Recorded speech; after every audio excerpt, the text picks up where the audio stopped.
मन को वश में करने के लिए क्या करें? बुद्ध की कहानी। इस कहानी के पीछे को तर्क अगर आप समझ गए तो आपका मन काबू में हो सकता है। पहली बार जब इस कहानी को मैंने पढ़ा तो मुझे इसका तर्क समझ नहीं आया, लेकिन इसका भाव प्रेरणादायी है। एक बार महात्मा बुद्ध किसी नगर से गुजर रहे थे। बुद्ध की नजर एक कपड़े के व्यापारी पर पड़ी जो दुखी और हताश दिखाई दे रहा था। बुद्ध चलकर उनके पास गए और पूछा कि हे भांते, तुम इतने उदास क्यों हो? अगर तुम मुझे अपनी चिंता का विषय बताओ तो मैं तुम्हारी कुछ मदद कर सकता हूं।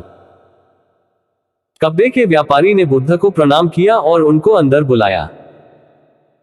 उस व्यापारी ने कहा कि जब से मेरी पत्नी की मृत्यु हुई है तब से मेरे घर पर मेरे छोटे बेटे की देखभाल वाला कोई नहीं है, इसलिए मैं हमेशा इसको अपनी दुकान पर लेकर आ जाता हूं।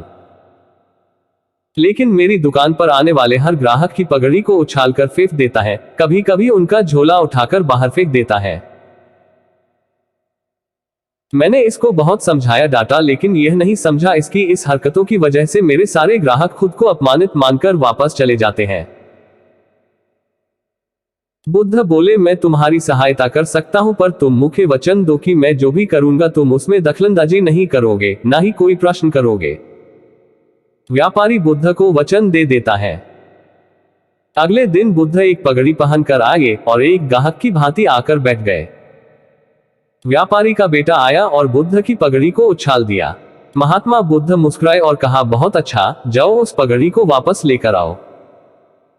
वह बच्चा दौड़कर गया और पगड़ी लाकर बुद्ध को दे दी। अगले दिन बुद्ध एक कुल्हाड़ी और एक लकड़ी लेकर आए।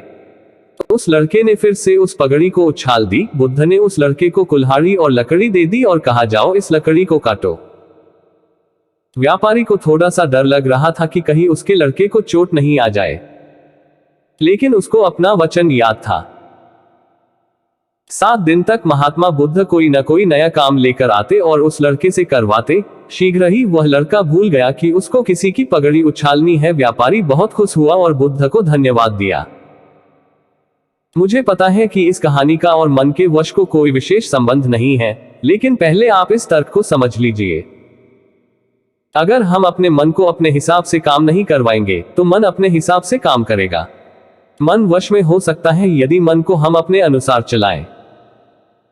मन 2 तरीकों से मन अपने हिसाब से काम कर सकता है, या मन को हम अपने हिसाब से काम करवा सकते हैं। बुद्ध से मिलने से पहले उस लड़के का मन और दिमाग अपने हिसाब अनियंत्रित रूप से काम कर रहा था, लेकिन बुद्ध ने उस लड़के को अपने अनुसार काम करवाए, जिससे उसकी आदत ही बदल गई।